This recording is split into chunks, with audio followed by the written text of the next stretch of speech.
We live and all that other stuff.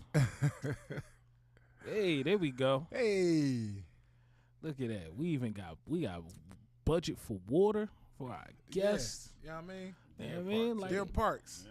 I'm telling you, it's Deer ever Parks since call us, for some sponsorship situations over here. get us some coupons at least, 3 cases for like $7. Yes, sir.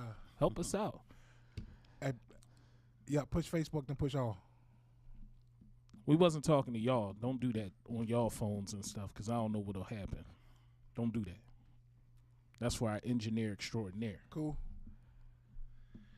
All right, ladies and gentlemen. Yeah, welcome back. Welcome to the Nameless DJ Yeah. and Sound Podcast. Yeah, could y'all help us with a name? We ain't got a name yet. We don't know what, we just out here in these streets. I'm going to put the disclaimer out there right now before we even get started. This episode of the DJ and Sound Podcast will contain language that may be sensitive to some viewers. Use your discretion, motherfuckers. Hey, you cussing today? I can cuss today. Wait, make sure ain't none of my aunts or nobody on there. Cause, Yeah, they be all right. all right. I ain't trying to get cursed out. Gotta do my share. Go ahead, you can talk while I do my shares. All right. So right now, what we doing is we waiting. Go tell y'all folks to get on this joint because this is grown folks. This is what we Yeah. do. Make sure that y'all, if you ain't got time to get on here, make sure you share it. If you know me, share the joint. Like don't be like that. If you know Don't be this like, man you know what I mean? in between us right here, legend. Pause. Sitting at this table. Slow down. There you go with that pause stuff. You We just 40 says- plus in this joint. Ain't I nobody. know. I'm just saying. Pause is on pause today. Nah, but in all seriousness, the legend that's sitting right here at this table. Yes, sir. I mean, it's a Philly legend. He's internationally known. He has been part of some of the he's been part of the story with some of the biggest stars in the industry. Facts. He has an illustrious career here in the city, as far as not just being a DJ. But basically, I feel like he was an influencer before we had social media influencers. The only person I know that would come into my store, double park in the middle of Chestnut Street in the bus lane with a convertible, leave a car running, come in the store and talk like it was just like, yo, I need this, this, and this. And it wasn't a disrespectful way. It was more in a I got that bread. Put like, that, yo, like I don't got time for the small talk. Like I know what I need, but without any further ado, again, if you've been paying attention to this industry of DJing and anything else, he might be the back block hugger. You know what I mean? He's the mayor of the streets. Facts. Used to be. Well, yeah, used to be, but now, he's still up there, though. Just on a different side of the street. Yep. Kind words, I appreciate it. Kind words. DJ JDS, aka Jake the Stripper. Jake the Stripper. That's what I'm talking about. Yeah, you know what I mean? Early. JDS. Yo, You pay know? attention out there today, you, man. guys. Pay attention. This is my guy right here. Yep. Thank you guys for the opportunities. I'm just going to sit here and just answer some questions, like I said, because I can go off the top, but I ain't going to toot my own horn because to many, I'm probably an asshole. You know what I'm saying? Man. For those who don't know me, they probably say, oh, he an asshole. Because confidence can come off as arrogance as well. So those, but when you confident, you believe in yourself. Right. I always been aggressive. You know what I'm saying? I'm North Philly all day. All day. I always been aggressive. And your confidence has influenced a lot of things Yeah. on me. Oh man. Because I'm not scared to say what I got to say out here in these streets. Say that shit. Say that yeah, Oh, man. Real shit though. So where we gonna start at? Well, gotta start at I the don't know. beginning. I'm- Got to. I don't know. Because there's many layers, like he says, I many got layers. So many layers to my to me. JDS. Like I don't know. Like I say, I come from street college. I can tell you that. Uh-huh. I learned from street college. I come from street college, and I went from the streets to the biggest stages around the world. You know what I'm Facts. saying? You know, and just from believing in myself. Uh-huh. But like I say, I was on both sides of the fence. I mean, shit. You know what I mean? Like I say, where you want to go at? You want to go behind the wall? You want to go on tour? You want to go on the radio? You want to go in the streets coming up? I mean, as an adolescent, as a back block hugger, like that beginning is, I could go for days. I don't know if you got enough time, but And that's where we start. that's where you want to start at? We're gonna start where the music influence comes from. Oh, okay. Where you started there. Let's start there. All right, so my music influence is from DJs. First of all, my brother was a DJ. My oldest brother, his name is Dawkins. He was a DJ. He had his needles. He had the turntables in the basement and shit. But just like all brothers, he ain't want me to touch his shit. You know what I'm saying? He knew when I got on this shit. He had a job at the hospital. He worked at Women's Medical. We were born at Women's Medical. My home story is I'm the youngest of three. I got two older brothers. Right. I'm the youngest of three with a single mom. So coming up, I was the youngest. Both of my brothers always had a job. They always worked. I was in the streets. I always came up in the streets. I always was going to the store for somebody. I always was I just was a little hustler. Actually, a friend of mine had a pool hall named Big Dave, and I got inside the pool hall and I said, shit. I stopped going to school. You don't want to work. Man, listen. I mean, so much of a pool hall. Like I say, I got so much. I had a pool table in my crib in Jersey. You know what I'm saying? In the '90s, when mother was coming over, like I was elevating. I would hustle you. You know what I'm saying? I bought my house from my cousins. Had a car dealership, Muhammad, on Germantown Avenue, Muhammad International. Right. I used to buy a car a week. Like I said, I was a street dude. I used to buy a car a week. I bought everybody in my family a car. I bought my step pop a car. I mean, like that was like I would break bread. Like that's I'm an asshole to people, to most, but if you know me, like I got a heart of gold. And I always wanted to share it. I always wanted to share the wealth. I always wanted to, what I'm saying, where I come from. We didn't have nothing. So I came up with that heart of gold, and I always carried that passion. And it just translated throughout my life. You know what I'm saying? Sometimes it backfired, sometimes it didn't, but I still stayed the course. And well, I wanna say I don't see it as an asshole. Yeah. I see it as somebody that's confident in their ability and not gonna let nobody tell them otherwise. Yeah. Right. And That's most artists have that. Most artists have that mindset. If you don't have that mindset, you ain't gonna win. Yeah. There's no way to win if you don't have that mindset. Yeah, that's right. If you doubt yourself in any way, Yeah, my journey. So back in that day, like I say, I was a hustler. And I always wanted to be a DJ. I was a DJ because, like I say, I paid dues. I mean, as far as in the streets, people knew me, but I wanted to be on the stage. I wanted to be on the radio. That was always a passion. Who wouldn't want to be on the radio? So I was a big fan, the Rands, the Joe Too Cool Kalaris, the Don Mystic Mac. Like, you know what I'm saying? Like, I was like giving those guys they praises all the time.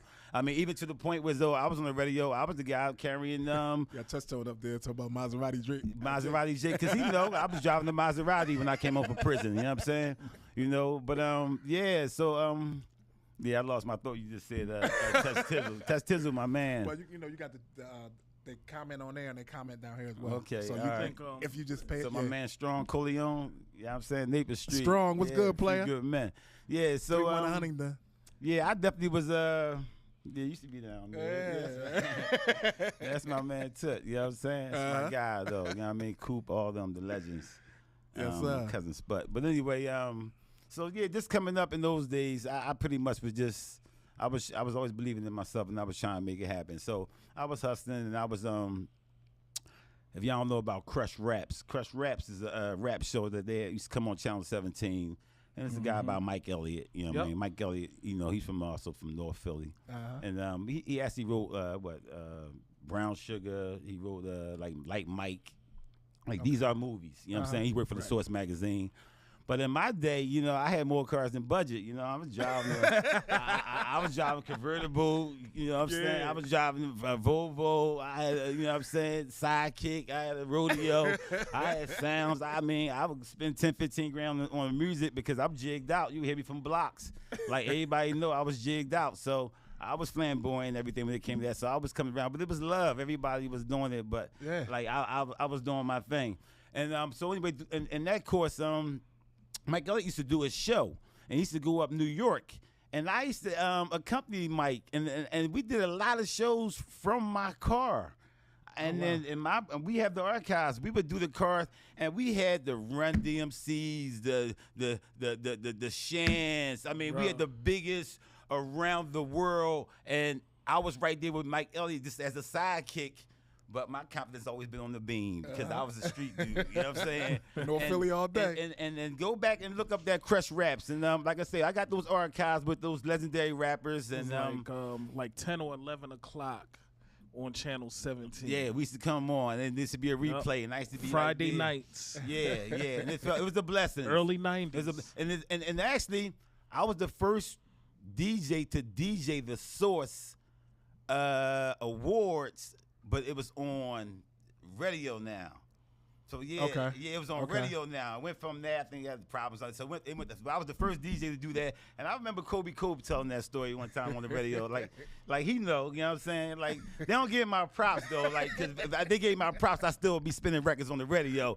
But you know, you got to evolve at some course. But that's my passion. I always did that. So in the midst of that, with Mike Elliott and all that, and being a hustler and doing all, and spending my money and doing all that, and supporting his thing.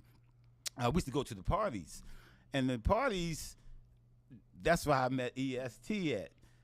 EST was always like, of course, I'm a fan because I'm jigged out, you know what I'm saying, from the giddy up, you know what I'm saying? So, you know, like, I'm energy guy. When I hear him, I'm an energy, so I took a liking to ES, you know what I'm saying? I met ES, I met Mike from Boys and Men, you know, I'm with Mike Elliott, but I'm meeting all these guys, so I took a liking to ES. And again, I'm an aspiring DJ, right? At this time, ES was actually shelved on Arista Records. And I felt like that was my time. I think I was Puff Daddy before Puff Daddy. I lied to you not, because Puff Daddy hadn't even made that transition yet. So this was after ES's this was after the original Styling album. Yes, after that. Like I say, they was on the shelf. This is probably around that return to the Agniculus land. It's after that, and they kind of like, you know, that was dying down. Like okay, everybody, they were on the shelf at that point. Got you. They were literally on the shelf. And this is the ruggedness, huh? Oh, make me regurgitate. This the ruggedness era, you know what I'm saying? So the ruggedness, and then so now this the no words era. So this the ruggedness era, and you know, ruggedness actually came up with Meek and all that. But ruggedness was, so we did an album, and man, I spent a lot of money on that album. We used to go up to what's the name, Rough House Records up there in Conshohocken. We would pay the engineer. I would pay Joe.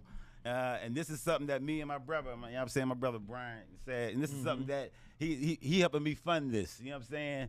But it's my vision, my dream, my passion, but, you know, he was, you know, in supportive of it, you know what I'm saying? And like I said, we lived over Jersey. We actually shared the house, and, you know, like I said, I thought he was a little bit before his time, but I didn't have the direction as far as, but I was trying to believe in this dream. And so anyway, I spent quite a bit of money, and I had gotten some trouble, you know what I'm saying? I actually got indicted. But I had caught a case that wasn't my case. It was my cousin's case, but I actually was there. And that whole scenario was, though, he got set up by a childhood friend, but I'm there with money with him. So they like, you guilty, motherfucker. You know what I'm saying? So I'm like, nah, I'm not guilty. You was holding the bag, wasn't you? That's what they said. They said, but the bag wasn't on me. It was in the trunk. And I got to say, I didn't touch shit. It ain't me. It ain't mine. The shit went on. The phone call went on for 2 weeks. You ready? You ready? You ready? Oh, I'm not ready. I'm not ready. I ain't got nothing to do with none of that shit. I'm just there. So they found me, you know what I'm saying, guilty. They said, no, you somebody. So a year later, they let us go. You know what I'm saying? It's separately.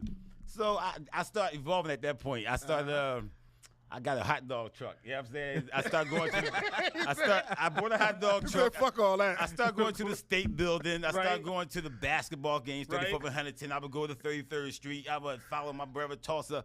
I was going to different places, and I was selling hot dogs and shit like that. You know what I mean? I had a presidential Rolex on, but I was evolving. Right. But I didn't have that case. I was doing my own thing, but I had kind of caught another ass case off somebody else, but it wasn't mine. So I was still trying to evolve, and it's a whole lot of shit. So I wind up fucking. Over here, it wasn't me. I wind up fucking, you know, a year later, I remember getting they came with the indictment. They locked me up. They gave me 70 months. I had 70 months. I said, fuck it. I left the streets. I'm going to sit down. Right. Went to federal prison. Became a ball player. I've been a ball player, but I became a ball player in there, right? You got to find something to do with your time, right? The first year, became ball player. I'm playing with the Christians. Okay. I'm playing with the Christians, right? I ain't trade horses in the middle of the race. I got asked 3 times. I ain't take, I got several Muslim family and friends, but I ain't trade horses. Playing with the Muslims. I'm balling. Shit. Right. I had another friend named Mike. He was from 33rd Street. We balling. We was the Philly guys. But he was a thief. I ain't know, you know what I'm saying? He was a little sticky hand, so I had to kind of stick up for him. I ain't know he was stealing and shit. He's stealing. And I'm like, yo, that's my man. But he was stealing. Those sticky fingers. He was sticky fingers and shit, but the Muslim community ain't had that. And they, but those were some good days anyway. But like I said, I wound up going to having a seat, you know what I'm saying? Had the 70 months. After the first year, I said, you know what? I gotta get out this motherfucking jail shit. So I started seeking the jailhouse attorneys, something that you never do. Right. I knew I had a case because I said, man, I ain't had nothing to do with that shit. Right. So the guy got in the car and he asked my cousin, what's this? My cousin kept telling him this 5, this 5. And he asked him again, okay, I gotta trust you. He asked, what's this? 5, that's 5. I got a little annoyed, and I got annoyed to the point I said, he said it's all there. And they said when I said that, I confirmed the whole deal. And I'm like, oh, shit. I ain't got the whole fucking 2 weeks of fucking wiretaps and you ready. Man. All I said, and then after my lawyer said no, he said it in the midst of, he wants to get the shit over, like annoyed. And the judge said no. I brought my cousin in to cross his name. My cousin said, yeah, he knew I was going to buy, but he didn't know how much. That's all I needed to know. Oh, man. And all I needed to know, he didn't know how much. Bet. They said, oh, I think he's protecting his cousin. Judge gave me 70 years. Fuck it, you know what I'm saying? So I sat down. So I knew I felt like I had an appeal because I had the same guy come on the court and tell y'all, no, I didn't know what he was doing. I'm just, and they said, no, we think he's protecting his cousin. Yeah. So I said, fuck, I had a case, but I said, everybody got a case. I went to jail, sit down. That year I played basketball. I remember this real quick. My brother brought my son up to see me. And he brought me up. He brought him up to see me, and I never forget the visit. Now, my brother kind of tall, 6'6", whatever, 6'5", 6'6". And my son is a little boy, and he had my son on his shoulder. And they came in, and I had the visit and everything. And I remember telling him, like, I got a game. I had the game. You had to cut the visit. I had the game. You had to go play. I had to go play. I had the game, right? And then my brother understand, like, Right. I'm bitten, but I had a game. Right. I was excited. He's like, all right, boom. My son, a little boy, he don't know.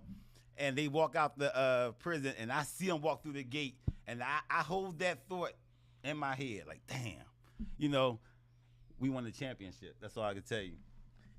So I went to jail for 2 years, and I won a championship. You know what I'm saying? The federal prison, playing for the Christians, Fort Dix. Ask any fucking body. Ask any fucking body. And you know what else, too? Naughty by Nature, KG brother, his brother was locked up. And he knew JDS, because guess what? Guys like the Golden Boy would always say, Jake the stripper, Jake. And they would all come in the gym, and they would tell me, your man just gave you a shout out. And I was like, that's my man, Golden Boy. You know what I'm saying? And those little things right there meant the world to me. As it should. And you know what I'm saying? Yeah. And that carried me, and I always was forever indebted, you know what I'm saying, the Golden Boy, because I used to give a lot of envelopes.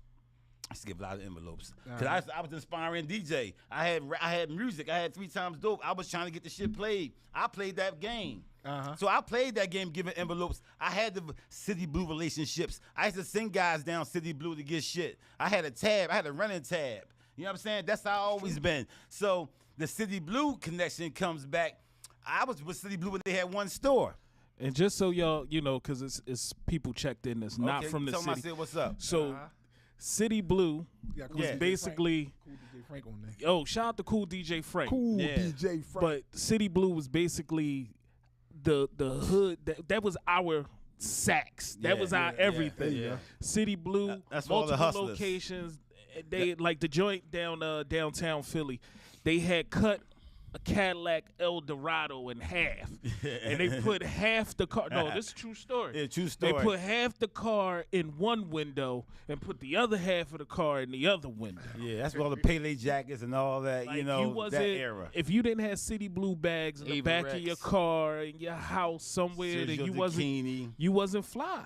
It's just Yeah. that simple. You wasn't fly. So I used to support City Blue early in the game. Again, I had a lot of friends, a lot of hustler friends, and I used to spend $1,000 a week easy. I used to have run a tab. I could send you down there. You can get something. They would call me and say, "Yo, your man down here." I said, "All right, go ahead." He come down there. What did he get? He got 500. He got 600. Like, we had that relationship. I did Right. that with Mike, Germantown Avenue. I would have cookouts in my hood, and they would say, "Damn, that's Mike from Germantown Avenue, the sneaker store. How you got the Korean at your cookout?" Like, what are you talking about? That's my man Mike. Like I say, so I was always that You guy. got Ted on there. Come on, Toot, a few good men. So I was always breaking bread. I had those relationships. I always had that kind of. So the City Blue relationship kind of worked full circle for me, because what happened when after I got in all that trouble, what happened? So I actually won my appeal too. So I got the jailhouse lawyers and all that. We can start getting back into there, start, you know what I mean, trying to do my appeal and all that. I always felt good about it. And actually filed the appeal. And it's the Third Circuit Court. It's 3 judges. And all 3 judges unanimously voted in my favor that I was wrongfully convicted. And I remember coming in, came in jail, and case manager would come, you know what I mean, put on there, they looking for you. And everybody, I come back from work, I had an off the grounds job. So I had a good job. You know what I'm saying? You know, when you go to federal prison, you're going to go out there and clean their grounds. You're going to do some motherfucking cut the grass. You're going to go to they, wherever they family go at, the Army family, you're going to go to their grounds, and you're going to cater their grounds on different levels. But that's your job. You know what I'm saying? And that's a job we did for 17 cents. You know what I'm saying? But I do it to get off the grounds. So I make moves. I got people coming up. I got girls coming up. I got shit. I'm making fucking moves in federal prison. You know what I'm saying? So, I turned fucking Slayton School to Clayton School. So when I got to federal prison, imagine what the fuck I was doing there with a gate pass. When I got I was off the hook, right? But anyway, don't make me lose story, because I go off on a tangent, because I live a hell of a life. Well, I lived a hell of a life. You know what I'm saying? You know the hardest thing to shake is a drug dealer, right? And I felt like in all my time, I felt like I shook that. Like, it's hard to shake the stereotype of a drug dealer, and I felt like I shook that with my my dues I paid. My dues that I paid in radio, which means, like, I go back to the Man on the Street with Carter and Sanborn. People may not know Carter and Sanborn. Carter and Sanborn was the Bible of radio on Power 99. Power 99 is the they got the signal, the Clear Channel, whatever. What is it? Yeah, it's clear. You understand? My fault. I can't get to it. It's good. But anyway, they had the signal. You know what I'm saying? So I was rolling with Power 99 since the beginning. So with the Kobe Cools, with the Golden Boys, I was there, dude. Like I said, I go back with all the DJs and all that. But when I got the opportunity came from me coming home from federal prison. I come home, I need to get a job. Now, where I need to get a job at, I went to a few of my friends, and they was like, no. Like, they couldn't give me a job. So I was like, damn, fuck I'm going to do. And I went down to City Blue one day, and my guy Wongus was in there. I didn't know Wongus. Wow. But Wongus was doing the promotion. And me with my confidence, right? Oh, mind you, City Blue gave me the job. That's how I meant to tell you. City Blue gave me the job. But they said, Jake, all you got to do is be at the door. You don't got to do nothing. Boom, boom, boom. I knew everybody. Boom. All I was doing, I was the presence at the door. Cool. I loved it. I was at the door. So when they came in to do this promotion, I said, yo, how you get this job? He was like, oh, holla at Mike. You know what I'm saying? When he come in, I said, oh, man, I could do this shit with my eyes closed. Right. This is promotion. Right. This is ground level. Mike came in. Man, I got the job. From that job, it was no motherfucking looking back. I was the street guy. You know what I'm saying? I was the guy on the street paying my dues. How I got on the radio, Helen Little. Shout out to Helen Little. Veteran, right? One day, Helen Little called me out of nowhere. Helen Little never heard me mix a day in the life, never mix a drink. But she saw my confidence. And she called me one day and said, Jake, the club shut down. We used to do live broadcasts at the club. Mind you, I'm the dude on the street. I would come get the DC Ties, the Mystic Max, the Kobe Cope. I would come set up this broadcast and hand them the mic. Yeah. That's the dudes I paid. And that's what a lot of them need to know. Like, that's the dudes that I paid from the ground. So people think I just got on. Fuck no. I was the motherfucker. I went to the store, got coffee, did all that bullshit. And I was a nigga from the street who hustled. I ain't had to do that shit. But I did it because I wanted to do it. So anyway, when I did that shit, I felt like I was deserving of the opportunity. So when she gave me the opportunity, ooh, I remember that fucking day. I went up that motherfucking station, and I was like, oh, man, this was a fucking dream come true. So y'all don't understand, coming from the back blocks of Strawberry Mansion, I grew up, Funk Force, Future Funk. We had a guy named Mackinac. Andre, he mixed with his motherfucking head. He mixed with, I grew up as a little boy. I used to be watching these motherfuckers like Funk Force, the guy who was one of the founders of JBM, you know what I'm saying? Kevin, my man, Kevin Bowman's, you know, I nothing but love and respect for him. He just now come home. He's one of them guys I looked up to on DJing, you know? We had a Wharton Center, and the Wharton Center was the place to be.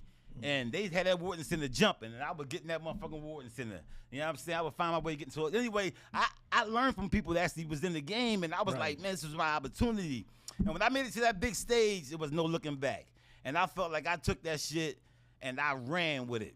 And I was the first DJ to do a live show on morning show radio. It was on Carter and Sanborn and Wendy's show. They brought live DJs. So when y'all hear Diamond Cuts and all them in the morning doing that shit, I started that shit.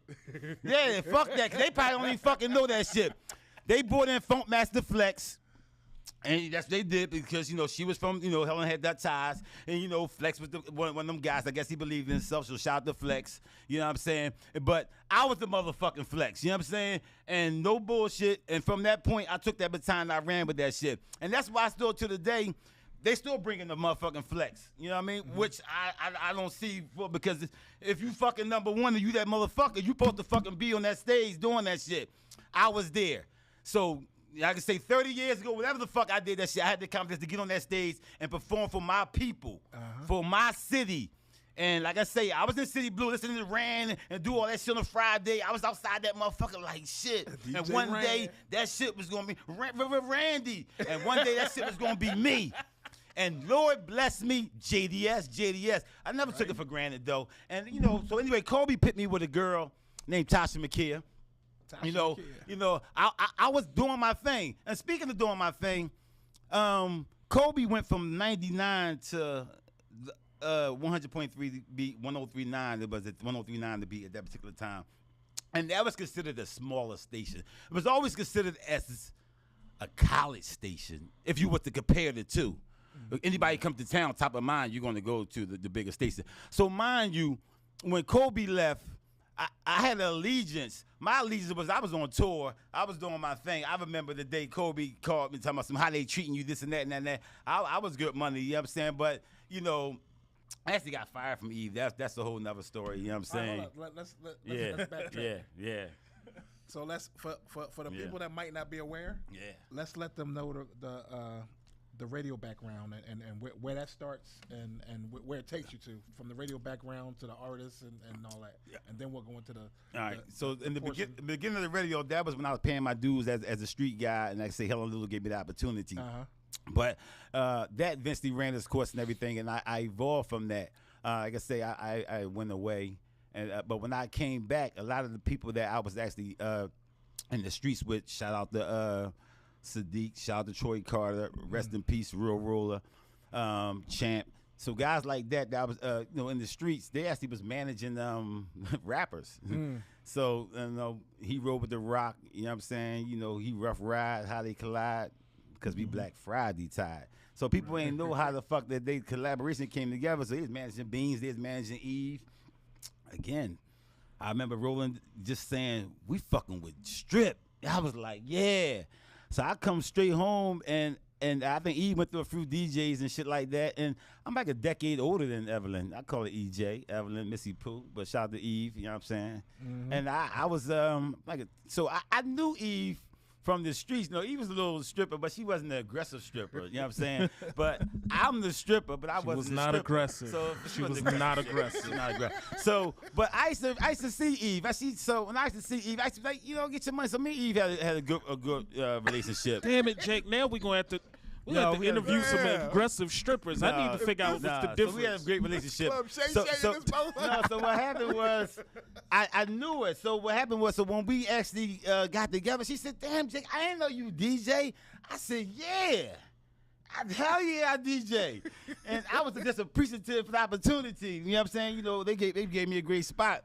And I thought that I represented Eve. I represented Eve like all over the world. Eve been on some. She took me around the world on some bigger stages. She took me internationally on some bigger stages, and I'm just so forever indebted. I wound up getting fired by Eve for some bullshit, but that was the PlayStation days. We had the instant replay. Oh yeah, days. Yeah. They like that was that days, but I was on some big stages with Evan. She took me around the world, and I'm forever, and I miss it. I ain't gonna hold you, I miss it. And when I see her now perform, I'm automatically in show mode, my motherfucking self, and I sit back and I say, well, and she look like she got somebody from the DJs, from the whatever, what's the DJs, the white boys? Oh, the pros and shit. Like, somebody from the pros and shit. I be like, that ain't Philly though. Like she had an all-girl crew. I'm like, oh, that's cool, that's cute. I felt, you know what I'm saying? But I felt like that energy, because again, I'm a decade older, so I always felt like I represented her well, and I felt like, you know what I'm saying? But Eve the shit. Nobody can fuck with Evelyn. I'm going to tell you, even till today, I still think Eve the best. Yeah. So where else you want to go? We're going up on your radio. Yeah. So radio. Oh yeah. So when I was getting fired, so Kobe wound up calling me one day, asking how they treat me, this and that. And I was like, no, it's all good. You know what I'm saying? I wound up doing some New Year's Eve shit, and then from that point it pretty much soared. I was in the Michael Sean era, shit like that. You know what I mean? Michael Sean was big in the radio, and with all due respect, I took that spot. With all due respect, you know what I'm saying? I took that spot, and again, shout out to Phone Master Flex again. This was the days when the DJs, you ain't need the fucking MC. You know what I'm saying? The motherfucker coming, I'm gonna rock the motherfucker. So I always felt like shit. But then they brought somebody in, I don't mind, complimented. I thought we complimented each other, me and Tyson McKay, real good. And like I say, in 2005, I was up for the Mix Show DJ of the Year, and I won that shit, and I won it against Doc B. With all due respect to Doc B, and I felt like I won it with a cheaper signal, with a smaller signal. But I'm just passionate. I came on twice a day. Motherfuckers was hitting me at 7 o'clock with the strip tease. Then they hit me with the 10 o'clock shutdown. They like, God damn, this motherfucker. And I was motherfucking kicking ass on the radio. They would go back and forth. Shout out to Bent Rock. Bent Rock would call me and be like, Jake, I'm going back and forth with you and Kev. I'm telling you, you kicking his ass. And I'm like, yeah. And I remember I got the call one day from Cosmic Kev saying, Day, I heard what happened to you. They fired me. And I was like, yeah, it's all good, man. I appreciate it, though. You know what I'm saying? But like I say, and still to the day, you know what I'm saying? I ain't been on radio since, you know what I'm saying? I had to get on several times on mixed shows. I ain't want no job. I had to get on for free, motherfuckers. So I said, they just blackballing me. So my passion, just like, all right, I'm still passionate. I get on different stations and at times when I feel like it, you know what I'm saying? Even not, but my organization and everything is not there. But if I was to get back on the air, I feel like, this is actually one of my go-to guys, you know what I'm saying? And like I said, when I was on radio, Test Tone was my go-to guy, you know what I'm saying? But you evolve, you know what I mean, for whatever reasons. But I always, my son got married, you know what I'm saying? My son had a baby. My son got a Clayton Brothers Jr. the third. I'm Clayton Brothers the first. My son is the second, and now he has the third generation. And for that fucking reason, I'm so forever indebted, and my heart is just so pure that I'm hustling. I get up every morning, and I want to just leave a legacy, and that's my motherfucking passion. And I'm so proud of my son because he's doing this thing. He has a master's degree in child development, and he's working. Salute. And, you know what I'm saying? And I spent over $500,000 over in the fucking banquet hall. Like, I got fired from the radio and shit, and then I was trying to find a building for my son so he can transition with a good business, and I found 10,000 square foot. I found that shit. That shit was blighted, falling all down. Motherfuckers asked me, what you gonna do with this shit? What you gonna do with this shit? And I had a vision, but I went in that motherfucker, and they motherfucker said, oh, this was a banquet hall. And I said, I went the fuck back into JDS mode, and I fucking went and spent all this fucking fucking senseless money in fucking marble and granite and bathrooms, and I got fucking 16 toilets, I got 16 cameras, I got $20,000 fucking commercial kitchen. And that was just on one floor. Yeah, you know. So and I did all that shit, and it's like and then the pandemic happened. But before that, the significance of the building that man bought and renovated. It used to be the old, it was an Italian VFW post. Yeah. And I'm talking decades ago. Yes. We wasn't allowed in there. Not at all. And then you fast forward, and then look who bought the bricks. Yep. Bought that shit. Bought it and then did something with it. I did that shit. I wasted a lot of money with that shit, but I did that shit. And they got a beautiful daycare right now. Right now, you take your kids in there right now and be like, oh, yeah, go ahead, little John, go ahead. That shit beautiful. It is. It's beautiful. They can have over 200 kids there, and they are soaring. So at the end of the day, and I walked away from that shit because, again, I'm a realtor. I'm an independent investor. And y'all see me out there, real estate Jake, you know what I'm saying? You know, I can't get on the fucking radio, so I'm out to buy houses and flip houses and shit. So I took all that passion and I started buying houses. I buy shelves, and in this phone, I can make any fucking thing happen. I can build any fucking thing at any time. And I'm still doing my thing. I don't think Jake ever go to sleep. No. I swear to God, I'll be up. Nope. It'd be about 4:57 in the morning. I'm getting up. Jake done already posted 20 minutes ago for the day. I'm rising. This nigga turns the lights on Instagram. I'm rising and He grinding. first in the building. He gotta be. I'm rising and grinding because I'm already up on some real shit, and I got that discipline from being in prison. Doing if I could work at a job for some motherfucking body for 8 hours, I could work for motherfucking myself for 16 hours. That's what I do. I don't go to bed. I don't get off till I get tired. You know what I'm saying? I get my rest because I'm my best friend, so I take my trips. You see me, I'm in Vegas. I'm in motherfucking Jamaica. Yeah, man. Yeah, enough love, enough respect every time. Yeah, man. And I'm Jay Solo, too. Yeah. I'm my motherfucking best friend. And I'm going and I'm having a good time. I'm going to do what I want to do, but that's where I'm at in life. And, like I say, I'm evolving. And I went for my brother, but I went for myself. Me and a few of my coworkers is on one side of this fence, and we watching this Hispanic young lady. They doing rehab on the house. Yeah. And she up on the top of the joint, she throwing the stuff down, and I'm like, damn, like she getting busy over there. Yeah, I got a couple of them. No, you popped up. You came right up. Was like, that hey, was what's my going girl. on, J-Rock? What's going on? I was like, yo, you got some monsters over there. Oh yeah. So yeah. So that story. So yeah, I'm in the hood doing some shit, and and I saw the shit, and I was like, that's J-Rock. I'm like, he caught me I'm in the field. I was in the field just looking at a property that I got going. I got people working, and I'm going to stop and take my shit and roll. And he caught my eye. I'm like, damn, I know that guy. I'm like, oh, that's my guy. What's up, Rock? So it was a blessing to see you, you know what I'm saying? And then he was like, yo, matter of fact, I need you on. I was like, say less. I get asked to do shit, but I used to get asked a lot. I get asked to share a lot of street shit, and I was so much evolved. I worked so hard to not become a motherfucking drug dealer that I didn't really want to entertain shit like that. So I always turned down stories that's glorifying that. I had a hell of a time in the streets. God has kept me. I hustled in the 90s when there was plentiful for everybody. That's why I was buying a car every week. I was spending thousands of dollars in City Blue every week and all that because the money was out there. You know what I'm saying? It was a different world. You know what I'm saying? Yeah. That too. I don't really like to glorify shit like that because now it's a different fucking world. You know what I'm saying? And I feel like if I was on the radio still, I probably could have been an impact, but it's so far going out of my reach because who JDS? They don't fucking know me. But I'm somebody who actually lived that shit. I was there. Wasn't there for shooting nobody, no violence like that, but still I was inside the motherfucking wall, inside the fence. Fuck. I mean, but everything, even the past creates the present. Yeah, that's true. So all everything that you went through, some of those things are some of the things that you used in today's practice of building your business with the real estate development and all that kind of stuff there. Yeah. I think it's a disservice though for me because I always been on the radio in my city. You know what I'm saying? I always evolved to get back to be on the radio and I never got a chance to share that journey on there. But my whole point is that a motherfucker who did it.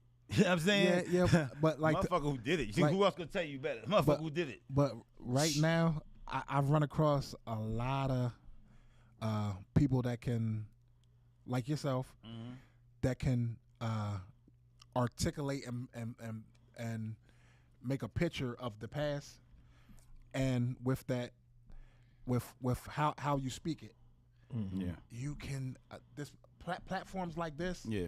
If you had your own platform, you know the numbers that'll be on that motherfucker. Well, yeah. I was asked to do a Twitch and shit like that. Nobody asked you. It's what you do. You know, sometimes you have it. You have it. Yeah. Sometimes, like I say, I ain't gonna say I lost confidence. I never lose confidence. Like I say, I kind of take my man with me. I'm so confident, but I'm my organization, and I'm kind of so sometimes I get, you know. But I took that time. I stopped going to the gym. I said, Body by Jake.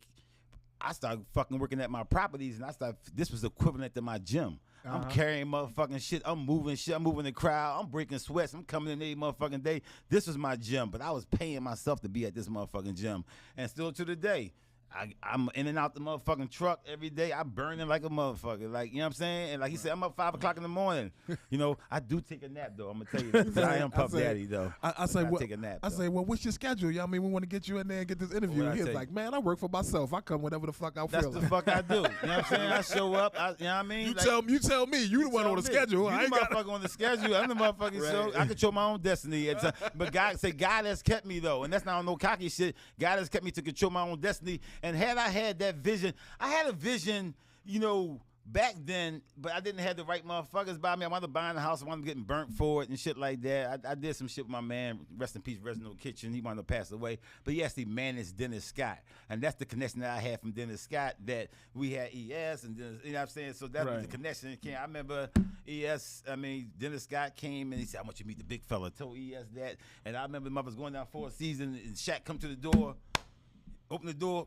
Yes. You know what I'm saying? I never forget that shit. And the reason I don't forget that shit, I took niggas down South Street, Iska Bibbles and shit like that. I footed the motherfucking bill. These motherfuckers was rich. I never forgot that shit. I was like,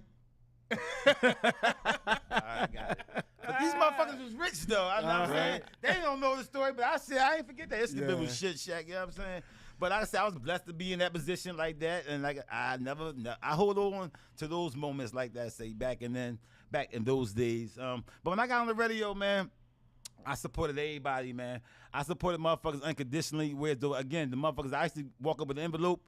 You was able to see me on the streets. You can meet me right now going to get a pizza. And you may tell me, you may recognize me and say, yo, Jay, and I'd be like, do an intro for me. And that fast, I got you on with the intro. I don't know you from a motherfucker. If it's hot, I'm going to blaze it. And I'm giving you something that you fucking could never thought that I was going to do from a nigga you just met on the street like that. I was that kind of nigga. I used to have Gilly and them come up, and Gilly would come to me, and with open arms, what you need. You know what I'm saying? And motherfucker could tell you right now, but tell you it wasn't about nothing. And niggas would laugh at me and all that shit, because I was that motherfucking dude. I was playing records for people, and I got fired for playing Freaky Girl, that fucking record. It was the dirty version and shit. One of them motherfuckers that gave me a fucking shit. Oh, shit. I had a gym of the day. I could play a record, anything I wanted to play. Right. I never fucking listened to it. The shit was dirty. You know what I'm saying? Motherfuckers call me, they call the station up and complain about me. I would get complaints about me playing dirty shit, right? The fuck? I hear now today, they play Nicki Minaj and he can make them fuck their stepsisters and some shit like that. They still play that shit. Right. That record's still out. I make you fucking stepsister. Oh. I said, if that was me. On Truffle Butter. Truffle Butter. I played that shit. They had me on the news. Yeah, the clean version, actually, you do hear, let's just fuck each other. That part. And if I played that shit, they motherfuckers had me on the news. The FCC said, Jake, you can't get on. So I always felt like they had that shit against me. Because I did tell somebody, I used to tell them get the dick out their mouth. I used to tell them all kind of shit on the motherfucking radio. I was aggressive. I'm on you bastards. I'm talking that shit. I'm on the air. I'm so happy to be on the air. But my rawness, I'm from the back blocks of Strawberry Mansion, though. Like, I always felt like we needed that representation. There you go. Like, fuck that. Yeah, why not me? I used to DJ against a guy named DJ Russ. You know what I mean? Shout out to my man Cap Dog. Cap Dog was a motherfucker who held me down. Russ still around, too. Cap Dog held me down. Cap Dog was my motherfucking... He was my MC back in the day. He give you that motherfucking look. But Cap Dog was the gangster fucking back in the day. Smoked angel dust and all that shit like that. They way advanced and shit like that. I was a fucking little boy, but he fucking held me down on them fucking streets and I loved him to death. You said, I got a motherfucking boy named Carl Bodie. He has to tighten up. Yeah, I mean, so Carl Bodie, my man. Carl Bodie actually got in prison with the jail 10 years, something like that. Plus, murder ain't do. He got a book. He got a book out. You know what I'm saying? Check out Carl Bodie on Instagram. When I used to go around the world, I used to sing Carl Bodie every fucking time I went in the hotel. Carl Bodie would tell you a story better than I can. I sang Carl Bodie a kite from every motherfucking part of the motherfucking world. I knew Carl Bodie number, his jail number from heart. I knew where he was at. But that's the kind of nigga I am. That was my motherfucking. I was supposed to do that. He say, Strip, you took me all around the world. Yeah, he got pictures and all that shit. I used to do that shit. I'm in Africa, London, Germany, Japan. Yeah, street nigga. I got shit. I come from Africa. And I know we about to go perform on BET. And I know Sixers was in the fucking championship. And we playing. And we fucking lose to Lakers and shit. Mm-hmm. But I already went to the Sixers. I already got Iverson jersey. I got Roger Bell jersey. I got, who else? I got Roger Bell jersey, Iverson, and some fucking body else. But I remember Aaron McKee. Aaron McKee. He wound up coming to me like who the fuck is I had on Iverson. You know what I'm saying? So she on Roger Bell. Oh yeah. I had on Iverson.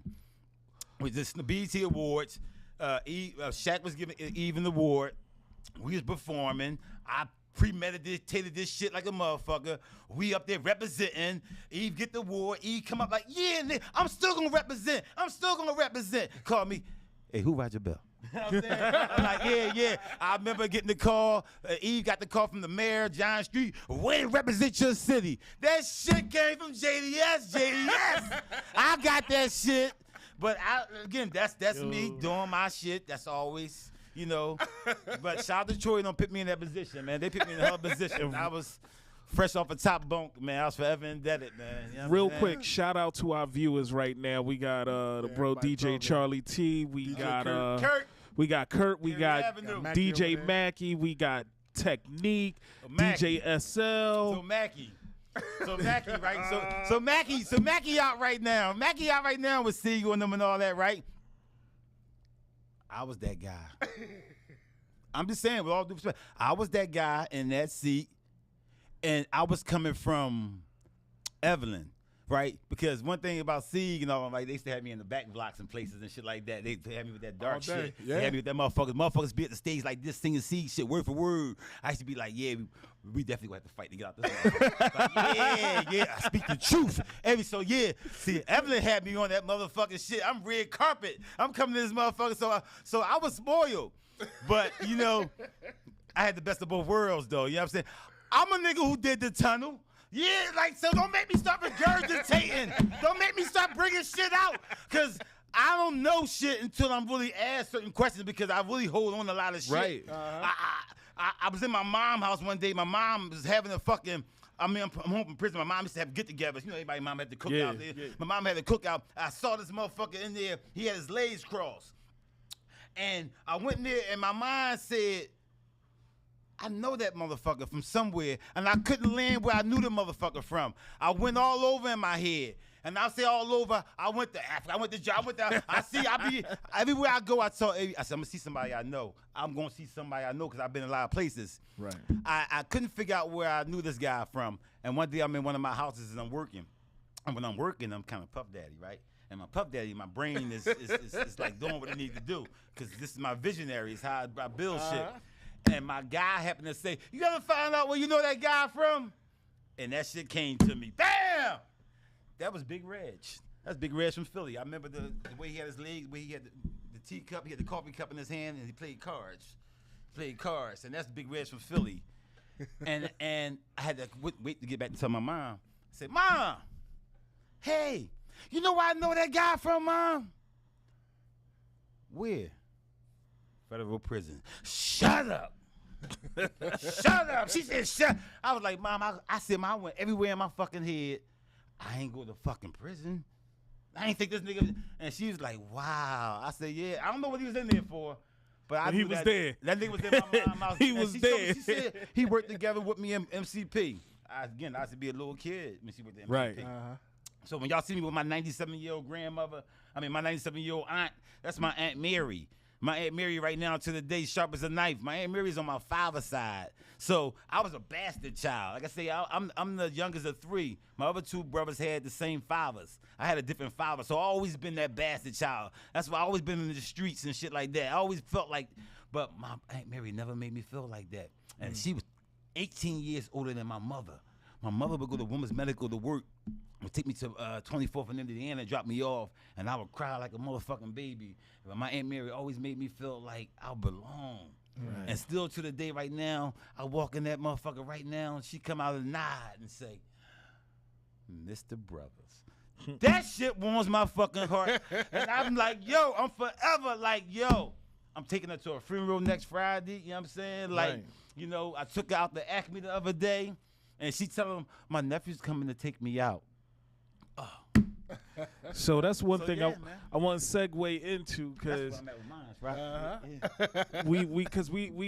we done made the transition. We got the foundation. We got the transition, but now we at a point where I'm gonna open the transition door for you. So nowadays, because I don't know, it's layers to JDS. It's layers to me, man. And to know JDS is honestly is to love JDS. Yes. Or because my asshole, either one. That's all he gonna show you. Yeah. Like, if he fuck with you, nothing he fuck with you. Thanks. And I mean personally, like, y'all don't even understand. Yeah. This shit right here is beyond DJ. Yeah. I wish I could have had experiences with J-Rock, but I met J-Rock later on, and J-Rock was doing this thing, but it was like later on in this shit, I was evolving. But Fat Cat, I got history with so I used to go get my gear. You know. Speaking, go ahead. I'm gonna speak on that shit. I wanted to touch. Speaking of gear, like I was that kind of DJ. You gotta maintenance this shit. You know, I come from I had to buy needles, I had to buy records and shit like that. So I always was kind of that DJ. I gotta go down there, I gotta get my shit replenished because I had to do preparation for my shit. I had to go in that motherfucker. Cause we all play the same records. It's the same soup reheated. Mm-hmm. It's about you where you facilitate that shit. So I will always be mindful of this shit, and I'm gonna be. I got creativity in my motherfucking blood. So I will always go down there, and that's why I always felt like back in the club, I felt like I was doing 2 jobs sometimes. Sometimes if the MC running late and shit like that, I was in the clubs. I rocked the Brave New Worlds. I rocked all the different clubs. I was in the club 2-3 times a week. I had the clubs on Smash Live broadcasts and everything. But then I felt like if the motherfucking the jock don't come, I need to get that envelope. So I started asking for the envelope. So when I started asking for the envelope, I started being a problem. But I started feeling like I deserve that fucking envelope because if the fucking jock don't come and you saying, Jake, do the breaks, I'm like, at the end of the night, it's a fucking envelope. Right. And I held on to that. And I felt like I deserved that, right? Because when y'all tell me, no, we got somebody coming, cool, they do the breaks, they get an envelope. And I started watching it, and I was like, shit. Hold the fuck up. And I start going for my envelope. And they start saying I was a problem at that particular point. And then at that point, they start saying, we need to run the money through the fucking, when the people, promoters came down to book the gigs, they would book everything through the station. So now they got me on for 2 hours. I was getting $500, $250 hours. Like my money, I was getting my shit cash so I could go see Fat Cat and replenish my stock. But now my shit got to run through the fucking shit and get taxed. And I'm like, I already fulfilled my commitment DJing. That's one check. This check right here, I've been DJing for years. I've been out here for years. I've been seeing these motherfucking Diamonds and Max. I've been seeing these motherfuckers get money for motherfucking years. So now it's my motherfucking turn. And now y'all want to take my shit through the tax. And I felt like, I'm not with this shit. I'm not with this shit. Me. And that shit became cancer. And at the end of the day, they got me out of there. You know what I'm saying? I don't know if they still do it, but they probably do. But I was one of them guys. This money needs to go to fucking replenish my stock. Jake would come down. I needed that. Cat, I need needles. I need needles, man. He said, Jake buy everything. But the funniest shit in the world was Jake would buy stuff except for slip mats. But needles he bought in 5s. Now I could see 4s. I could see 6s. But he'd be like, all right, I need a pair for the show. I need a pair for backup. And just give me one more just in case if I lose one. So I'm like, you want 5 needles? I'm sitting by the counter like I'm at fucking Starbucks. So you want 5 needles? It was different. It was different out there playing on that shit. That's right. That shit was different. With live records. I had live. You know, I'm gonna ask y'all this question. I was about to shout out my man Active and shit. Like I say, I see Active a few times. I be out Vegas. And I see Active. As soon as Active see me, he going to that. Shout out to my man JDS. Shout out to my man, Eve DJ. He going to his whole Eve set. Humble dude. And he give me that. And I so appreciate that because I was that guy on that stage. You know what I'm saying? And I was that guy doing that shit. And if you see me anywhere around the world, it was my duty. I got a Bobby Brown story. I was on fucking tour. I was on actually the famous tour with the Rough Riders and the Cash Money when niggas got stabbed up. See, again, I'm DJing for Eve. One thing about me, though, I'm a decade older than her. So I used to get tickets and shit. Eve would get tickets. He would meet periodic people, but one thing about me, I would go to the streets with the tickets. I was just that hustler. You know what I'm saying? This my float. You know what I'm saying? Right. I did it. Some places she didn't meet people. Some places she did, but she always could tell me, and I could get them in because it's the same security around the world. Just traveling with us. So they knew me. So this particular night, I'm out here. I always hustle tickets, and I always tell people, you're going to see me on stage. A lot of people be blown away because once I get on stage and they see me, I would come back, and I'm working my way around the crowd. The people I sold tickets to would come up to me like, and I said, I told you. You know what I'm saying? So I was always big on that. Like, see, again, I was older. So one particular night, I walk up on Bobby Brown. Oh, man, I got a little history of Bobby Brown. Bobby Brown used to be with my guys, Tutting Eyes. Tutting Eyes with some guys, some elders of mine that actually, you know what I'm saying, my mentors in that hustle game. Right. And they used to have Bobby on the block, you know what I'm saying? And I was the young boy, I couldn't believe they had Bobby on the block. That's the first Volvo wagon I seen. And I couldn't wait to go up to Bobby and tell this nigga, so Bobby's on the floor, and he has Bobby Christina with him, and I hold this story to my heart. Oh, wow. And I went up to Bobby, and I said, yo, I'm Tutting Eyes, young boy, man. He said, what? You family. And I said, and I'm Eve DJ. That nigga said, what? My daughter love Eve. I said, let's go. Hand to God. Took him right to Evelyn. Him and Bobby Christina, and pass off like a baton.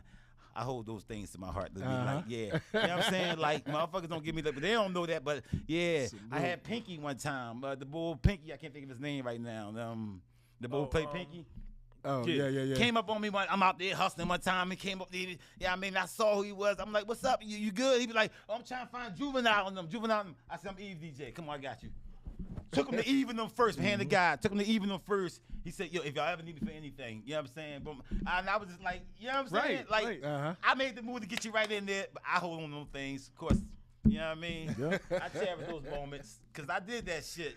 Kurt said he was touring with Ram Squad and caught up with you in North Carolina on that Cash Money and Rough Riders tour. Like I say, he ran into you. So the Rough Rider Cash Money tour, that's when the famous fight broke out, and that's what the famous story and all that with DMX and shit like that. And these niggas out there talking about they was gonna see X, and this and that and that and that.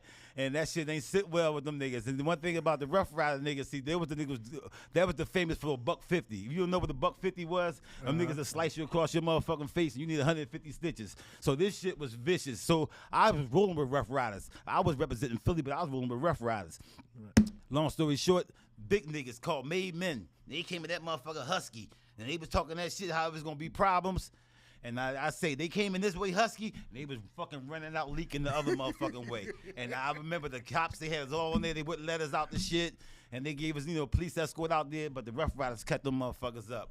I was there, the famous Rough Riders Cash Money tour. That was legendary. That was in Boston. It was in Boston, because they from Boston, Made Men. That was, Made Men. Yeah. Shout out to Coy LeRae. I got a question. So here you go. Read between the lines. So this is my question. For y'all too. Where were you guys at in 9/11? Me, I was at my job, Armand's Records. Literally, we had a wall of TVs in the front window. Mm-hmm. I literally just turned on the TVs when the second plane crashed into World Trade. What was that, 1? Because it hit World Trade 2 first, then the second, then the other building. Yeah. So yeah, that's where I was at. What's up, Bob? Where you was at? I got off work. I was taking a nap. Mackie in jail, nigga. What should I tell you this shit, nigga? You was what? I was taking a nap. I just got off work. I was taking a nap, and my wife had hit me. She was like, and I looked. I saw the smoke from the first plane hit, and then I'm like, it's like a dream. Yeah. And then the second one, it's like, oh shit, like this shit for real. Yeah. Then everybody want to go run and grab their kids and all that stuff. Yeah. All Downtown the cell phones was crazy. Yeah. Yep. They cut off all the cell phones was the network was down and everything. I was on a MTV TRL tour with Destiny's Child, Nelly, 3LW, which is the young girl from Power. Right. So I'm watching Night In and Night Out, and Eve. I'm watching Night In and Night Out. Beyonce, do her thing. This tour is going to end in Hawaii. So mind you, I'm stamped up in passport, but I ain't never been to Hawaii. They just had a fire, so I ain't really no rush to go now. But I've been everywhere except Hawaii, and that's what happened on 9/11. I was on a tour bus, and like I said, we were on the major tour, MTV tour. So MTV had this. You was on MTV tour. You know what I mean? I'm on MTV tour. See what I'm saying? So that's the story. Like, I actually was on a major tour watching Beyonce. That's all I want to share with y'all. I was watching Beyonce. Well, I thought he was going to say, well, I had just left out the World Trade Center. I was going to go buy 5 needles from Fat Cat. I was watching Beyonce. This is what happened. I was watching Brother Beyonce. Hassan. I was watching Beyonce, brother. Nice. So I knew she was a star. That's all I want to let What's you know. good, sir? What up, Tragic? Oh, hey, my man DJ Voice, that's little bro right there. What up, that nigga Voice? said he was working at Go Internet. Oh shit, I remember that. I remember that. He barely was working there. Sheesh. He said I was laid off, just waking up. It's crazy. Yeah, so it's layers to me. Like I say, today, like I said, I just feel like I paid the dues. That I should be one of those DJs that should be on. But like I say, it was a time where I felt like the guys that's on now, I feel like you shouldn't have to pass away to get opportunity. You know what I'm saying? Nobody should have to pass away before your opportunity presents itself.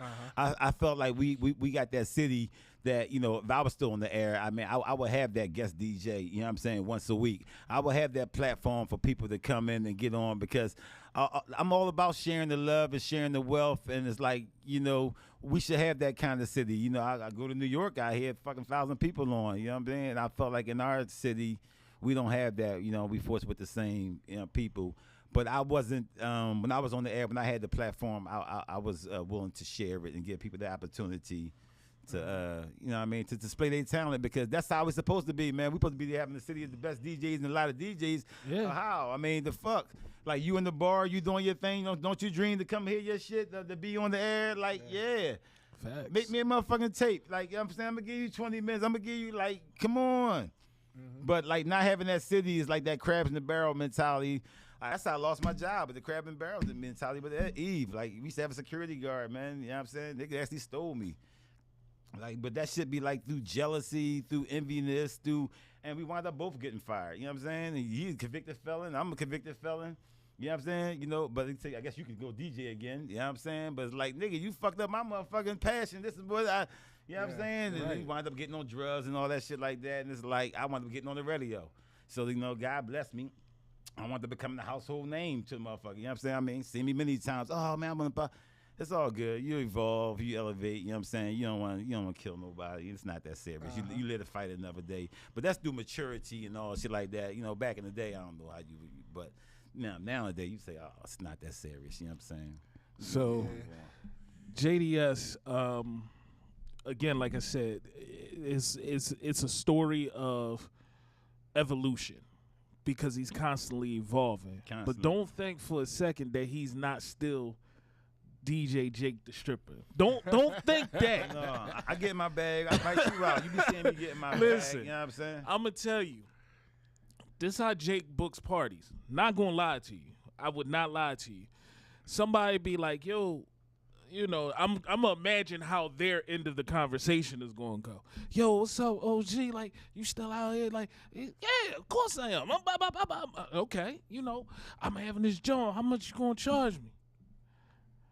For you, I ain't gonna kill you. Like 15, $2,000. That's all. I mean, but listen, because this shit makes so much fucking sense. Because that's where the confidence comes in. It's like, nigga, I'm telling you whatever number you not thinking about because you called my phone for this service. You called my phone for a reason. They know. Those and then who it's know, like, know. They know. All right then. So now, I'll tell you about one event. So we do this all white party. This was what, like last year? This is last year. Taj Mahal. So he plays it cool as shit anyway. I'ma just, and this is, the shit be so genuine. Cat, like, this, I'ma set it up. I'ma set it up for you. You do your thing. You get in there, do your thing. I'm like, cool, whatever you want to do, OG. Like, shit, I come on, I open up for you. It ain't even about nothing.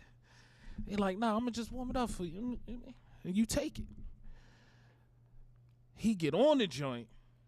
JDS goes into motherfucking JDS mode. When I'm sitting there, I'm telling you, bro, listen, I ain't even want to get the fuck on.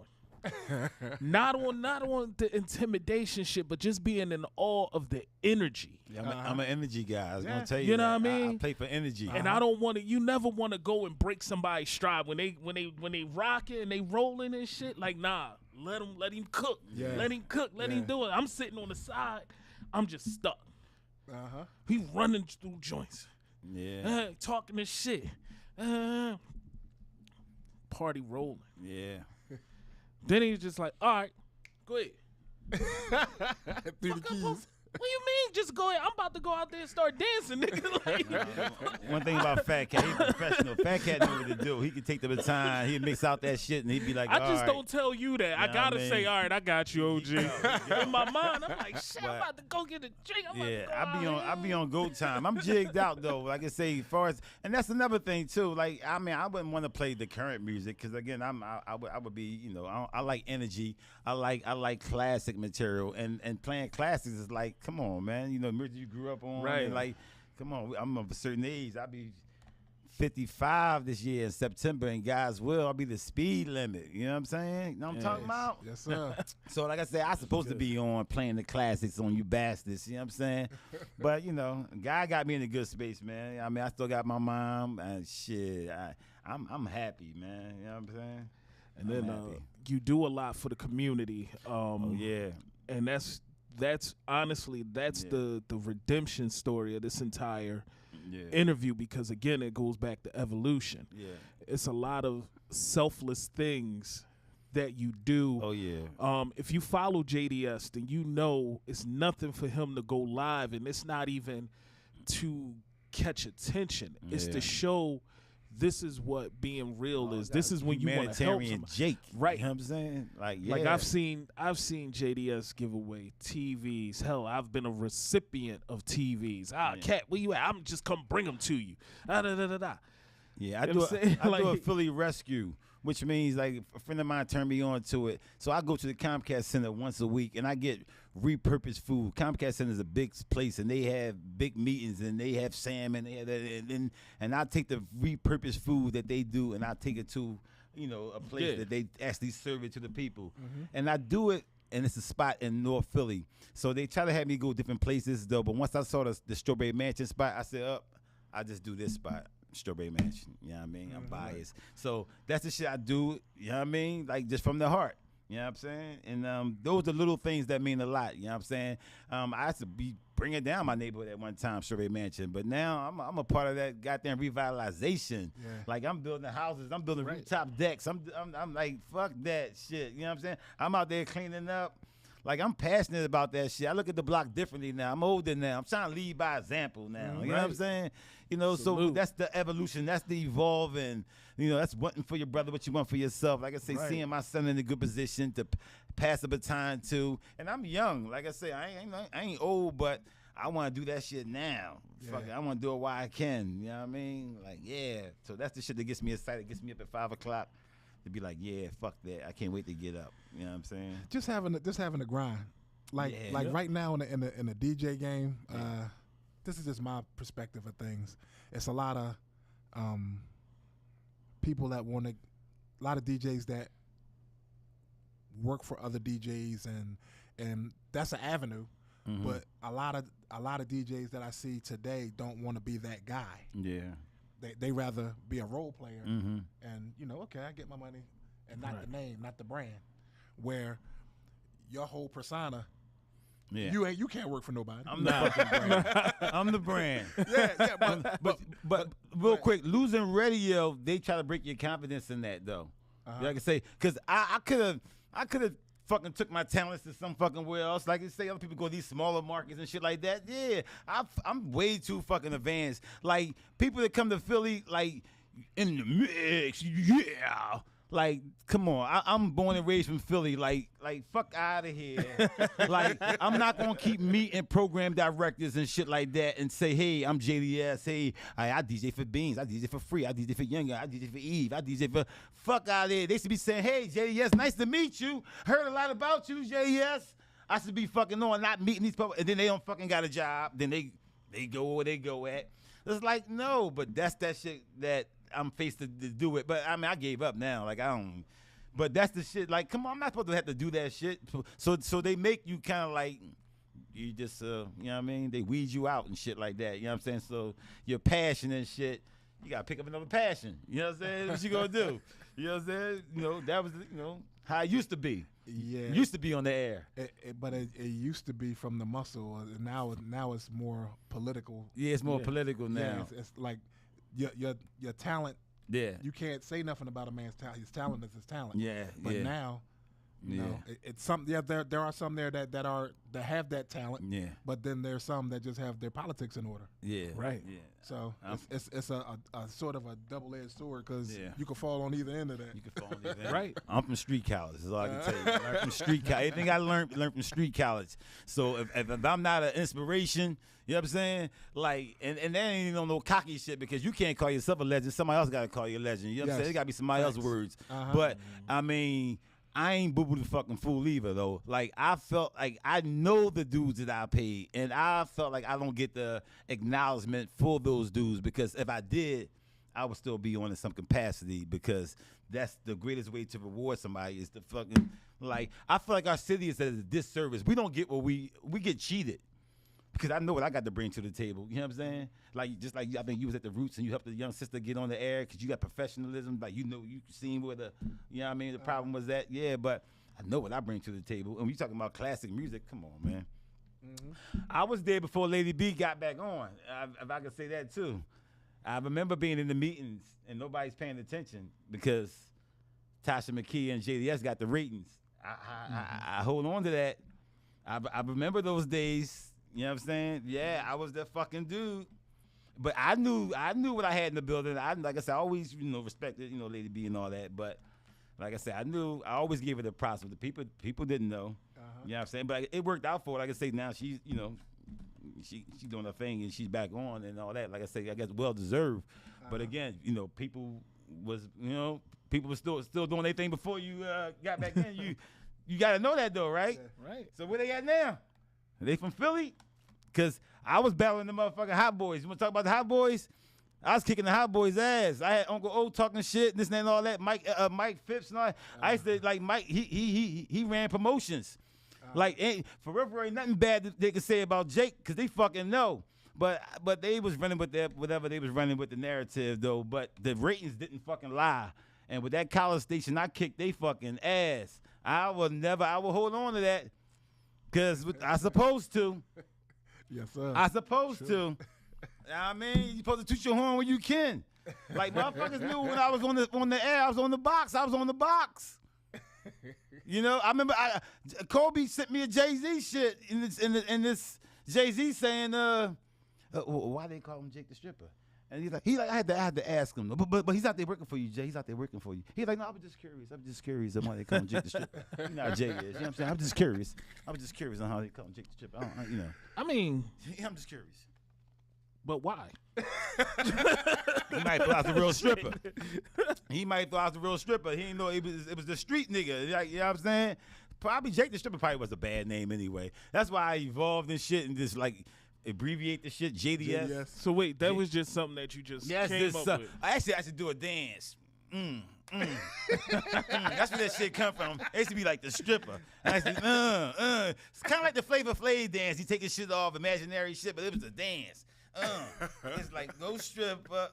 I used to get on my cars. Oh, more cars than budget. I would jump on the car. I would dance. I was the flamboyant, the fun type.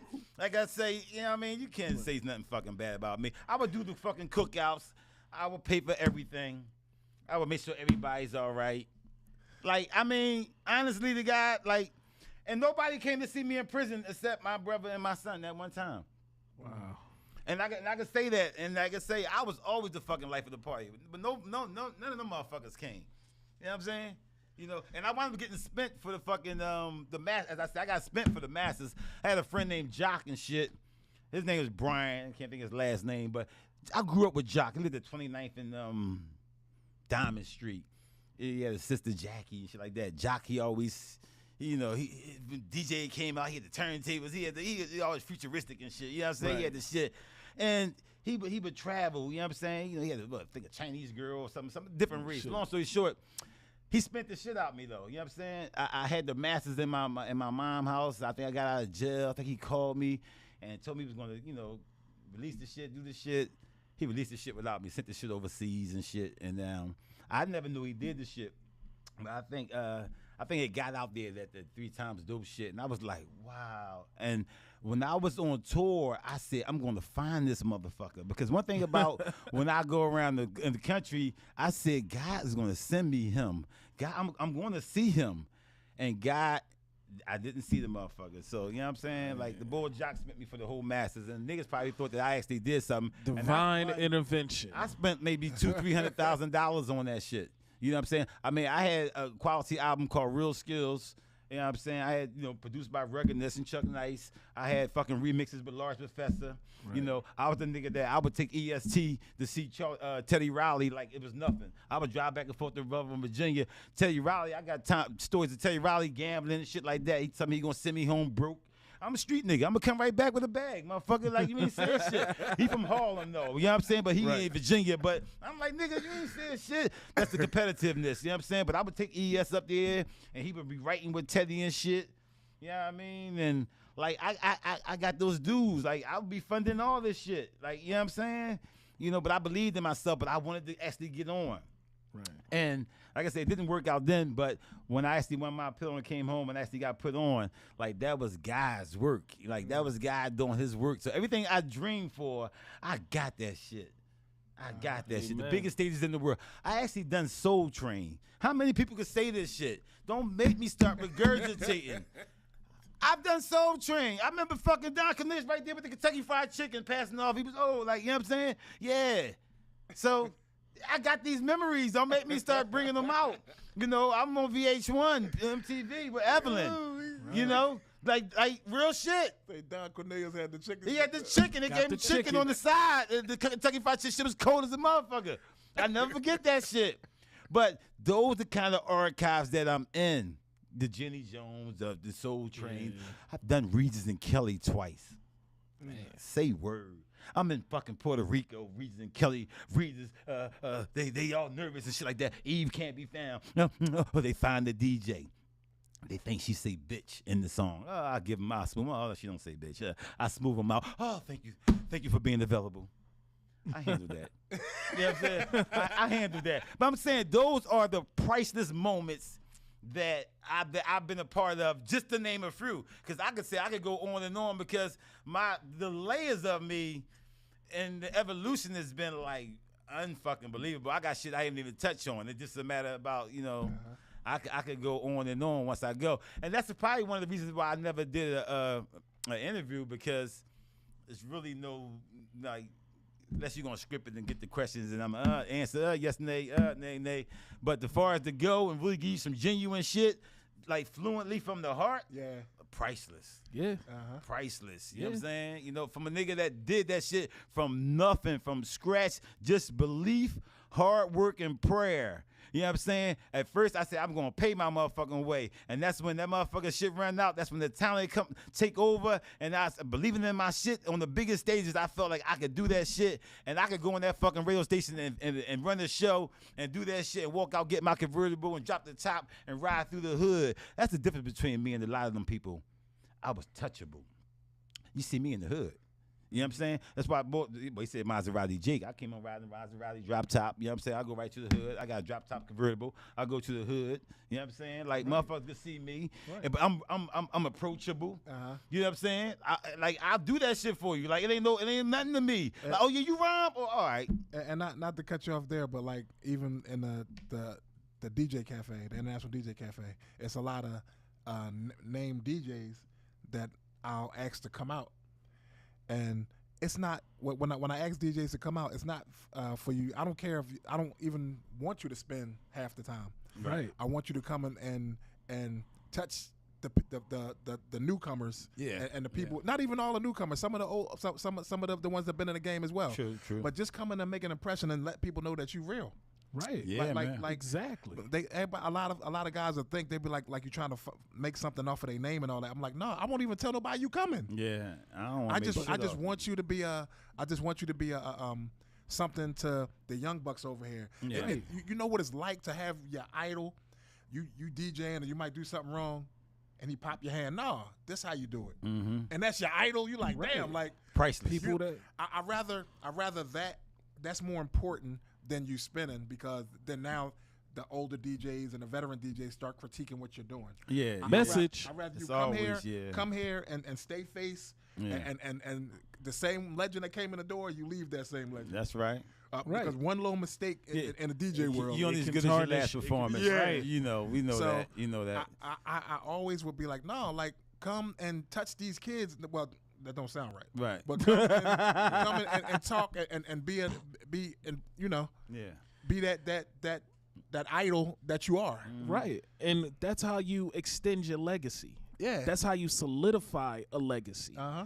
You know, you gotta be able to embrace those, like, especially in this craft, in this particular craft. Yeah. You gotta be able to reach back and pull somebody. And I guarantee that's your job. Right. Yeah. But I guarantee with your motor, Yeah. I'm trying to tell you, the young ones will do the homework to find out what they don't know. Yeah. Yeah. Once you put that impression on them, like, who the fuck is this guy? Yeah. And they will do the homework to find out who you are. Yeah. Right. You know what I mean? Yeah. This younger generation is they sponges. Yeah. But once you lose their respect, Yeah. is no coming back. Like, Nope. That's why the gatekeepers should make those better decisions and make those. And it's so unfortunate that we're not in those positions. You know what I'm saying? Because you can see there, you be like, man, you know, I could do your job better than you, right? Because I'm gonna do it with love and with, you know, and what's giving my people more. I'm not gonna do it with a gatekeeper. Like, no, I'm not gonna give you my platform because you're gonna fucking be better than me. Like, I'm street. I've never been like that. I've been saying, you know what, you gonna make me fucking step my game up. That's what you gonna make me do. So go ahead. I applaud you. You know what I'm saying? I encourage that. And that's what I'm all about. I'm all about encouraging and telling people, look, I don't even bet on none of that fan dude, the game about to come out. I bet on my fucking self. Like, yeah, I want to bet on myself. Ain't nothing I fucking can't do. And I bet you I could do that shit, and I bet you I make believers out of dreamers because that's what the fuck I always have done. And today, like, for the listeners, the people that's out there, you've heard from both sides of the spectrum, from the coming up and going to jail and being in the to real estate and all those things. Out of all the stuff that you heard, is the confidence level. If you keep that confidence and there's no such word as no and that you can't in your vocabulary, anything you put your mind to, you can do. You can do. Nobody can tell you. from sitting here this last hour listening to this man, do you think that is anything that you could tell him that he can't do? I can't. Shit, I can do anything. If you have that mentality, if you approach the things that you're doing with that mentality, there's no way you can lose. Yeah, I feel like it's not over for me. I feel like every day I wake up, it's a fucking like what you want to do? What you want to do? It's nothing I can't get, I can't obtain. I'm far from materialistic and shit like that because I've been there. Like I said, I used to buy every color. I used to buy every spot. I used to do that. You know what I'm saying? Like, so I've been there and done that. Now I'm kind of like, I want to put that shit to something. I want to be able to make it make sense. Like, so, but that's due to the growth and maturity. You know what I'm saying? That I think I seen something about having a Rolex but having no money and shit like that. Having like, again, I was a young kid wearing presidential Rolexes. You know what I'm saying? I was beating Russell Simmons and shit like that and sitting across from motherfuckers like, huh? Like, what? Nah. Like, I remember EST. I remember Scott Storch. I heard a lot about you. Yeah, I heard a lot about you. I'm like, yeah, because nigga telling stories about me because, yeah. You know what I mean? I was appreciative like that he would say that, though, but like I say, I'm like, yeah, you probably hearing correct because I've done some shit, motherfucker. And I helped some people throughout my journey. I helped some people. Like, I left people better than you know what I'm saying, than when I received them. I left them better, you know what I'm saying, because I know I've given. I've give unconditionally, you know what I'm saying, because I'm passionate. I'm passionate. It's a different kind of love. So right here, from everything that, you know, that they've heard in the interview and the things that those that know, what do you want to leave the people with? Like, what do you want to leave the people with? Leaving you with, I mean, you know, of course, like we just say, just the true believing in yourself and like, you know what I'm saying? Like the confidence is so, I see people with it and I see people without it. I know people personally without the confidence and sometimes it hurts me because they don't possess that, you know what I mean? You know, I mean, I could, like I say, I love Eve the shit, but I guess I go to a younger Eve, you know what I'm saying? You know, if Against 11 was on and shit, and it's like, I just want to rock you. It's like the whole Alicia Keys singing shit, right? And I remember us performing this shit, and she was like, no, cut it. And I was like, what? I'm like, get on that Michael Jackson shit. Like, sing this shit. Sing this shit. But that's just me, like, oh my God, it's a beautiful opportunity to make these motherfuckers, like, because they going to give us the time. The song is the song. Right. Like, but you know, you gotta be out there like this though, huh? And it's like, just hit that shit. You know what I'm saying? It's like, all right. But that's my confidence. I be like, sell that shit.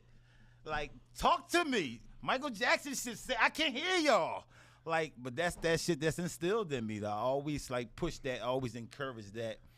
And like I say, that shit came through this through the waves when I was on the box. Like, I'm an energy guy. A young man said to me today, anybody can start something, but everybody's not a finisher. Yeah, shout out to Mr. C, rest in peace. And being able to be a finisher is it. Yeah, I can finish that shit.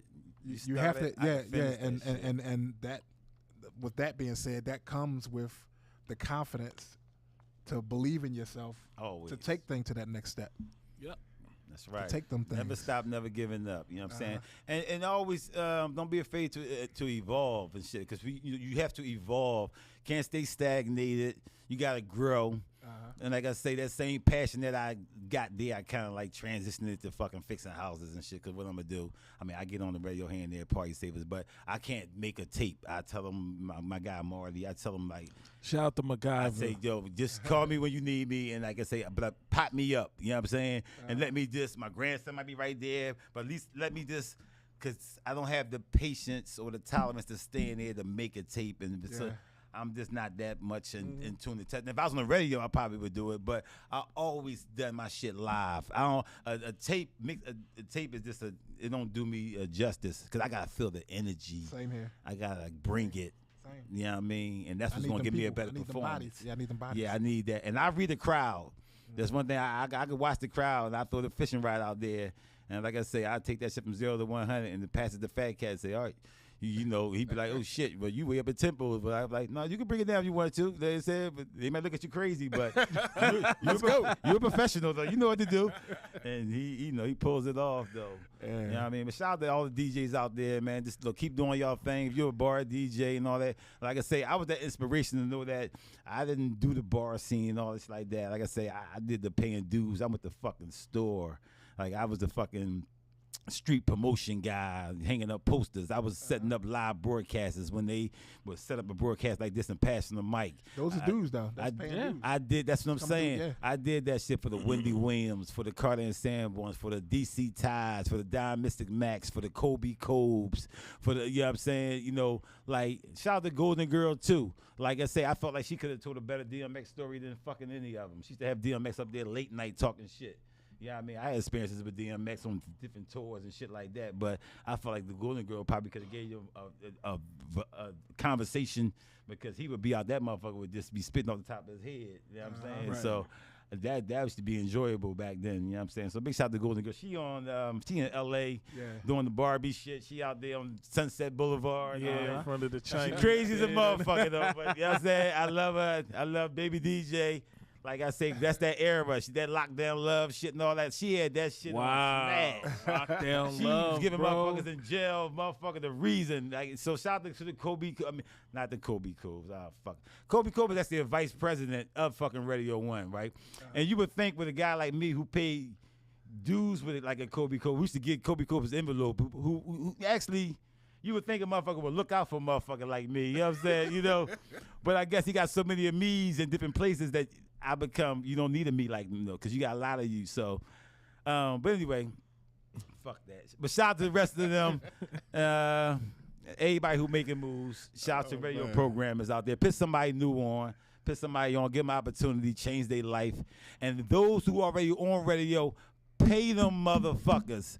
Pay the DJs like you pay the fucking jocks. You change the jock's life, you relocate them in another city, and you pay them all this fucking miraculous money to fucking read crew cards, and the DJ got to sit here and make this shit sound fresh all the fucking time, and I don't respect it when they don't get paid, and that's one of the things I think I fought to. Pay the motherfuckers, because if not, you're pimping them. And there you have it, from the podcast that ain't got no name yet. Pimp. Real quick, do we got time to do a quick 5? I ain't being pimp. So look, first, since this is a first, this is a moment right here. Yeah. So we're gonna introduce a moment to the show. Okay. So quick 5. I'm gonna ask you 5 questions. Kick it. They're gonna be quick though, so I need the quick answers. All right. Say less. Tighten up. Tighten up. Tighten all Brody, tighten up, Brody. Tighten up. We need you for that sponsorship. Yeah. Put your symbol up there. Now this is tighten up. Tighten up. This is gonna be now these is all, it's gonna be primarily DJ related. Okay. All right. First one, Biggie or Tupac? Biggie. All right. Favorite rap album? Oh fuck. You know, I'm jigged out, so I'm gonna give you a little bit more insight. But I'm jigged out. I don't really got a fucking a favorite rap album, right? I have a genre. You know what I'm saying? Well, that's gonna be the '90s. That's gonna be the Road to the Riches and shit like that. Where I'm talking that shit and I'm riding, being flamboyant. So that's my era, '90s. Okay. So we're gonna say. All right, so for the sake of argument, we'll just say the Road to the Riches album. Road to Riches. Road to the Bitches. Johnny has some John. I have a Maserati. So I ain't, Yeah. Vinyl or CDs? Vinyl. I have never... for the record, he knows that I don't even know how to fucking work the fucking controllers or the fucking CDJs and none of that shit. I'm a straight turntable dude. I'm going to give you one if you don't want to pay me just because you want to be cheap. And if I give you 2, I'm really the fucking my bag and shit. So, but it's always going to be vinyl. And shout out to the ones who created the phase. Because my grandson is a mixer now, DJ Eminem. And if I had the paper needles, I couldn't fucking do that shit. So shout out to the phase people. Yeah, but what else? House party, concert stage. I come from the house parties. You know what I'm saying? I come from the motherfucking shaking the motherfucking floors. But that fucking concert shit and you fucking You throw that ride out there, and you fishing, and you can bring them in, and they gonna do anything you say. You controlling them. That gets your dick Christmas candy. Your dick rock hard. You know what I'm saying? Like shit. So Stadium, come on. I'm bringing out Eve too, and I gotta rock a couple of joints to bring them out to get them hype. What? Shave your mustache. That shit easy. Your mustache coming off. You know what I'm saying? Come on. All right. Shave your mustache. Shave your mustache. Where my dog at? Oh, what? Shit. Last one. What? Your favorite DJ of all time. Oh man, that shit might have to go to Randy. Like when Rand was on, Rand would bring the different energy. I was just so like Diamonds and Mac and all them. They the legends. Joe Too Cool Kalari, the fucking super mixes and shit like that. But when Rand got on and shit like that, like I was just so much locked in, and I wanted to fucking be DJ Rand. I wanted that fucking spot. Oh. Like no lie. So I would give Rand all the praises in the world. Like he was just different when he played. You know what I'm saying? I promise you this. Different. Ran like on some young boy wanting to be a DJ. Well, I was a DJ at that time, but I leaned on the radio to enhance the skill set where I wanted to be. Yes. Because the DJs that I was around, even the ones who had been DJing longer than me, it was like I kept hitting the ceiling. That's your ceiling. It's like I could do this. Yeah, okay, what's next? What's next? And it was the same shit. No, you gotta blend. You gotta blend it, Joe. You gotta ride the song 35 minutes. What? All right. But then I turn on Power 99 and I hear somebody going crazy on It's Time in the middle of the afternoon. Like, what the fuck? I ain't never hear nobody like chop.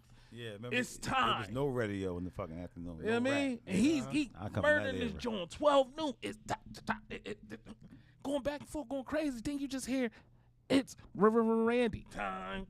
What the fuck? What happened? Yeah, Rand was different though. So. And he did all of that on a 19-inch Newmark mixer. Yeah, he was different. It wasn't no small 2-channel mixer. He was different. I give Rand his props every time. Man. Like he was different. He got more busy. so than I'm gonna say this, more so than I give Kev his props. You know what I'm saying? Because, you know, my thing with Kev, and like I say, they wait so late to get the spot. That now your audience is your grandkids. Who wanna talk to their grandkids? Talking about, the hoes gonna be down there. They gonna be down there, but your audience is your goddamn grandkids, people. Oh yeah, it's gonna be a lot of biddies out there. What y'all come out there? You know who you're talking to, right? You're talking to kids, man. Like, so you can't be, like, in my opinion. But they do it, though, the format, like, because that's their audience. They got that demographic, though. But my thing is pass that shit to somebody and let them come up. Give that demographic to them, and you know. But that mentality that we got, ain't nobody getting this shit. Go move the management and control that shit and give motherfuckers opportunity and change motherfuckers' lives. I'm big on that. I want to change your life. I can't change your life, but I still be trying to fucking help you the best way I can. I be trying to change motherfucking life. That shit right on back, bro. You did change my life, and you did it at a time where I needed it. That's why I said in the beginning, it's shit deeper than the DJ shit, bro. I'm like that with all my friends, though. Like, for real, I got friends, like, I help them. They buy $500,000 properties and shit like that, and, you know, they elevate and they use you, and then they... Bro, listen. You know, they figure so that you be like, damn, I was just holding you down. If anybody piss on you and tell you it's raining and the motherfuckers if anybody knows me, and if you just met me, you heard me talk about, if you follow me on the joint, you seen me post about this woman, my grandmother. That was my world. Man. I'm going to tell you, you know, when I lost her, now mind you, when my grandmother passed, I was halfway at a job. I was working at Sam Ash, but I had taken off so much time because she had so many health problems. And I was taking off days of work. And I'm trying to be there for her and still go to work and still support a family. DJing was the furthest thing from my mind. Yes. To the point where I wasn't taking gigs. This was around the time I had that conversation with you when I was telling you, like, yo, I'm about to just get this shit up because there was too much going on. And, you know, unfortunately, when she passed, I'm sitting there and I'm looking like now I'm stressed because after I get the grief of losing her out my head, I'm like, damn, how am I going to pay for a proper homegoing? You understand? And my grandmother was a realist from day one. She the reason why I'm DJ Fat Cat. She's the reason why any of this is happening. She told me when I was younger, and I'm talking 11 or 12, I bought this house to pay for when I die. And as a kid, I ain't never understand that shit because I'm thinking my grandma ain't never gonna die. I'm a kid. Like, come on. What are you talking about? Talk. You know what I mean? What happened? So I'm a good listener. I'm sitting here and I'm stressed. And, you know, JDS, he had met my grandmother already. So, you know, I'm making the rounds. You ain't talk about the party. You ain't talk about the big party. Yeah. Talk about the big party at Clayton Brothers Bakery and Catering. So, the big party when she was like this. It was you told me to play what was the Bad Man? What's her Bad song? Mama Jamma. Bad Mama Jamma was her song. Listen. He said, if you play that, she gonna go. And he did. She did exactly what he said. It was a baby shower, but it was more so planned to be a surprise birthday party for her because it was the first birthday party she had ever had in 90 years. Yes. You know what I mean? That was her first birthday party. We surprised her, had all the grandkids there. Everybody was there. And JDS made it possible in his brand new commercial building. What? I went and talked to him, and first thing I asked was, what? OG, how much this going to cost? What? Once he figured out what I was trying to do, he looking at me like I'm talking crazy. What you talking about? How much it's going to cost? What day is it? I tell him the day. All right, let's go. What you need me to do? How many tables? What you need? What time you need me to be here? Da-da-da-da-da. And it's like it was all love before then. Done Deal Records, right? Done Deal Records. It was Done Deal fucking But back records. to the more important now, that was solidified. But once she left, and I had to come up with this money. And everybody, because you know her house is in that Temple area. You know, you got the sharks, they swimming. Oh, you know, that joint little dilapidated. I got $25K for you right now. I'm saying, like, I ain't no fucking sucker. I know what it's worth, you know what I mean? But I was in a space I didn't trust nobody. And knowing that I'm procrastinating like that, it would have ended in doom. One phone call to Jake, I called him to get some advice on what I should do. Not only did he give me the advice, he found the buyer, sold the house for me, put the money in my hand. Real estate Jake. Like on some real shit though. Like this is all within. This is like happening within like 10 days. They pay like 80 for. How much we pay for the house? It's probably like 80 and some change. Yeah. Well, I'm just saying. Yeah. Like, niggas dropping a quarter. Nope. Nope. And he was like, and I'm sitting there like, you know, all right, I'm waiting because I'm on the back end. I don't know nothing. Like, what you need me to give you, OG? Nothing. You asked me for a favor. I'm gonna look out for you regardless. And with that, I took that money. I was able to make sure that we sent her home right.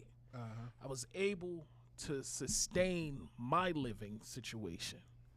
You understand? Like, it was a blessing. That was a blessing, and that's why I go back to saying when you said you're trying to change lives, you really are. No shit. And that shit ain't had nothing to do with an AM, a FM, a radio dial. None of that shit. What that had something to do with was you. Yeah. Making sure that you did what you had to do. And I had the pleasure of meeting her, like I say, and she was. I got the video, and I said thank you for sharing her with me. Like, one thing about me, we are older longer than we are younger. And like I say, throughout my evolving and my growth, I'm saying my heart and my passion and my shit has always been there. I got an 80-year-old mother, you know what I'm saying? And like I said, she raised me, you know what I'm saying? I'm the youngest of 3. So I'm forever indebted. So, but my passion is there. I want you to be respectful to your mom, respectful to your grand. I want you, like, so if anything I can do to help, you know, fulfill that's what I've given people parties for free in there. I remember a lady coming to me, just meeting me, and she said she couldn't. She come to the banquet hall, but she come and tell me she don't got no money to do a party. But humanitarian Jake, like I say, and it comes up and it shows me that memory, and I'm able to just say I did it unconditionally. I used to do a spoken word in there. Yeah. And the spoken word was the platform for these artists. I think I gave it to them too much. I think I was giving it to them twice a week. I think I gave them you know what I'm saying? I spent a lot of money in this place. So I didn't have parking.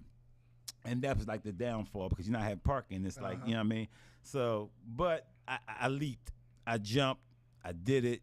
You know what I'm saying? It wasn't what I was supposed to do because I think my calling was just to do a daycare for my son and let him transition. And I think we'd have rolled off into the sunset. But it ain't how you start, it's how you finish. And I still accomplished that. And right now, today, they have that to flourish with, and they have that to pass on to his son. And like I say, that was an Italian social VFW, club. yeah. Like I say, we weren't even allowed in the place. Facts. And when I bought that place, it was so much blight and 10,000 square foot that everybody looked at me and laughed at me. But through my belief in myself, and I already did properties in Temple area. I already did that. This was my first commercial rodeo. So I was getting into something I really didn't know, but just from my belief. I used to make posts about my lenders and how they were snakes and crooks and how they wanted to try to take my property from me. And I felt like they were trying to bring other investors in and wanted me to go through other investors, and it's my shit. And I stayed hard. I remember one time they had this motherfucker, and he bought 250 sheets of sheetrock. And I told that motherfucker that shit was not coming in my spot. And I, Lord, this guy, they charged me for it, but I had one of my other boys, Keith, come pick all that shit up and clean up my whole front. And he took it all out, and I told him the shit was free. And he had 200 pieces of sheetrock, 250 pieces. So I told him to look out for me, too. Never looked out for me. But they still charged me for the shit. But my whole point of that saying is I stayed hard on them motherfuckers. I told them, fuck that. Nobody was going to take over that shit. And I remember venting that shit out. And I did that shit. You know what I mean? I got that shit. I got it to the finish line. So I was forever indebted. And I can share a little bit more with y'all and tell y'all this. I've been in an interest-only loan. An interest-only loan. If you know anything about money, interest-only, because I'm not even paying on the fucking monies. Interest-only, and I had that building for 8 years. And you're just paying just the interest, never touching the principal. The interest only, no. And I'm just in God's will, just ready to get out right now. Like, but again, that's how it works. You know what I'm saying?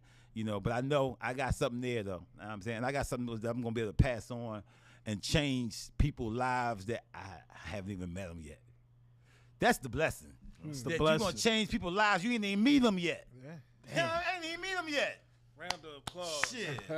I ain't even meet you yet. I'm about to change your life. Ladies and gentlemen, JDS, a.k.a. Jake the Stripper. JDS. Like I ain't got my button, JDS. Push the shit out that button. Salute, OG. Salute. Thank y'all for the opportunity. Yeah, no doubt, man. It's an opportunity for us to learn. You know, the more you know, the further you go. Yeah. You know what I'm saying? And I'm a big history buff. I want to know how things derive to things. And we got a lot of younger DJs and stuff need to know these things because they just think the stuff just came today. It didn't just come today. But first DJ to do a mix on the radio in the morning time. So in morning time radio in Philadelphia, the first DJ, like that was major to me on fucking prime time.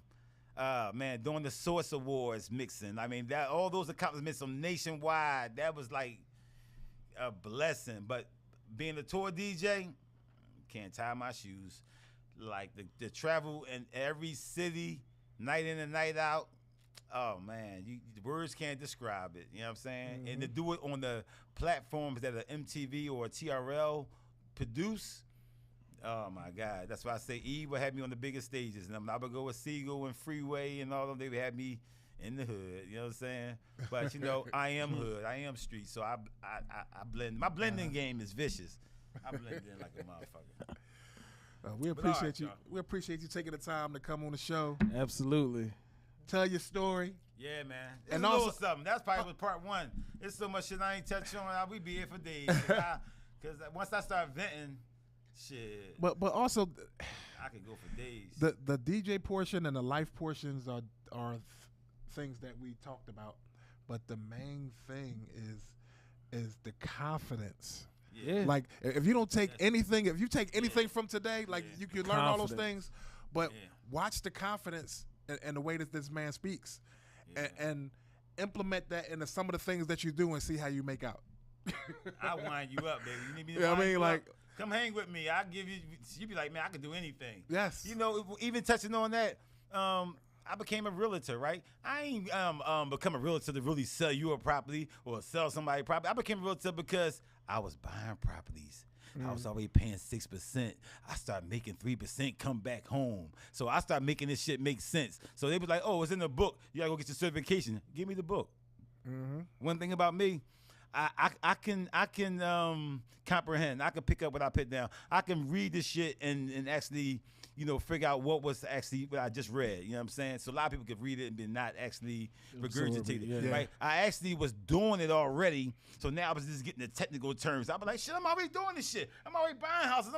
So once I went to night school, went to Jersey to night school and was taking classes, I actually was trying to make my transition when I was on the air. Because I was buying properties. I was seeing myself evolve. I didn't think I would get fired, and you know what I'm saying? But I was evolving, buying properties down Temple, buying floor. I was on the air. I could see myself, she doing the brick, and I'm doing the brick with it, but I'm buying floors and shit. You know what I'm saying? They getting sent to the property. So I already kind of seen myself transitioning and everything, though. So, like, you know, it's just the believing in yourself. And, you know, if you can get with some like-minded people, you know what I'm saying? You know, because like-minded people, you know, I say I'm not the smartest one in the room, and I don't never, you know, desire to be. You know what I'm saying? But I do believe in myself, and I will bet on myself way before I would bet on anybody else. You know what I'm saying? Facts. I make believers out of dreamers. Thank y'all. We need to do Shay numbers on this bitch. Oh, they coming. Nah, respect, y'all. All right, well. Glad everybody tuned in, and for everybody that's out there in TV land. Thank y'all. Yes, indeed. Same bat time, same bat station. Next Thursday, we right here. Next Thursday. I think we're going to have a technical one next week. What you think? Yeah, let's do that. We're going to have a technical one. And I got a device that I think that every DJ should have, I think. I wanted to bring my little new device. I got toys. Okay. Can I bring my toys out? Hey, you. Hey, you. I don't know what he talking about. See, like, hey, what this nigga wants some, I don't know. I had to think about it after you just said that. Hey, you said it. I was like, hey, yo, niggas think I bring my toys out. I'm like, nah, you sure? So these are quiet boxes, right? Yeah. And for DJs, like, we go in all these different venues and all that. We play in these bars and places that electricity ain't the best. Well, these here have your voltage and your amperage on there. So now when you hook up, put your speakers in there and you got all your stuff in there, you wonder why if stuff is cutting off or you don't have enough electricity. This tells you, okay, let me take a sub off of there. Let me take something off to make sure that this thing keep working. So this has a little gauge on here that tells you all that. Which one? That wrong side. You know what I mean? When I used to be on tour overseas, we had the different plug. Whereas though that you go over there, they don't have the American plug. So that's how far I go back as DJ and shit like that. But I had to have equipment. But they want to pay these motherfuckers all this money and shit. They don't got to fucking have equipment. I had to have that piece, or shit wasn't going down. So this is PowerCon. You put your PowerCon in there. It's a regular Edison plug down there. You put your PowerCon in there, and this reads. I know you probably can't see it from here, but we're gonna talk more on this. It's your voltage and then your amperage. Okay. So now for the smaller DJ with a system, you want to take subs and stuff out, and you might go in a place and your electric starting at 115, 114. For those that understand, the DJs that do sound a little bit, you'll know exactly where you stand just by this is your extension cord. So it's right there. That's your quiet box. That's right there. Bang. So dang, why does stuff keep cutting off, and why I keep doing this and that? Well, I should be cool because the proper amperes that come from a 120 plug. Okay. Well, this is just something that we go talk about. We go. I'm going to get into that a little bit and try to give let people know where they can get them from and explain a little bit about amperage draw and voltage and things like that, just to make sure that everybody's on the same page, because that's what this podcast is for. Is to make sure that we successfully push the culture forward. Y'all know, I always wanted to be a DJ, but if I became a producer, I'd have been much more successful. Like I'm serious. Like producing is just totally different, though. You know what I'm saying? I should have became a producer. You know, I should have been making music and shit. Nah, bro, you did exactly what was in your If plan. I was making music, though, boy, oh my God. I don't think it's possible for you to be in the background. Nope. It's not possible. You probably right. You can't be. I probably would have been like already in the video. Yep. Suge would have been talking about you. Way before the bull was out there jumping around. I would have been out that motherfucker out there like this. Yeah. Y'all right. So we gonna wrap this thing up, man. I appreciate everybody. We appreciate everybody for tuning in and taking the time to take this journey. What our OG right here. The DJ for the stars. You know why I call myself the DJ for the stars? Because Eve, Beans, Free, Young Guns, like Oskino, Sparks, all them, like all these guys were young stars, and I was actually, behind them, complimenting them. So I gave myself that name, the DJ for the stars. And then if you were air hustling, you consider yourself a star. So I used to give it up to you, DJ for the star. You a star now, baby. You a star now. Salute. Oh man, that's what's up, man. I'm done. So same bat time, same bat station. 6 p.m. next Thursday. Right back at it. That's the name of the podcast. We ain't even got a name of the podcast. That's the International DJ Cafe. DJ and Sound Podcast. Yeah. And we bringing on all the talent so you get to hear the story. Yeah, you hear them spinning all those different things, but you don't know you don't get to hear the story. Right. And the man behind the music a lot.